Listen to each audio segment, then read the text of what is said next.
Kag sa numero 1 sa mga balita subong adlaw, mga matag-as nga opisyal sa rebeldeng grupo ang nagkalamatay sa engkwentro nga nagluntad sa Cadiz City sa Sabado nga adlaw. Patay ang duha ka mga matag-as nga opisyal sa New People's Army sa nagluntad nga engkwentro batok sa katapos ang 79th Infantry Battalion sa Hacienda Paraiso, Barangay Kaduwaan sa Cadiz City, Sabado sang kaagahon.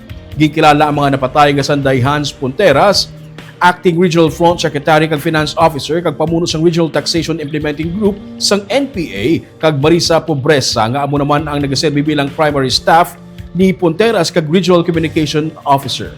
Sa report sang 79th IB, nagtingwa pa nga magpalagyo sa Punteras kag Pobresa apang sa nagpatigayon sa clearing operation ang militar, nagluntad ang ikaduha nga encounter nga nagresulta sa kamatayon ng Punteras kag Pobresa. Na-recover sa encounter site ang M16 rifle, caliber 45 pistol, hand grenade, 5 ka mga 40mm high explosive grenades, rifle grenade, short magazine para sa M16 rifle kag duha ka mga magazine para sa 45 caliber pistol. Ginkuha na sa ilang mga pamilya ang bangkay sang duha ka mga nagkalamatay.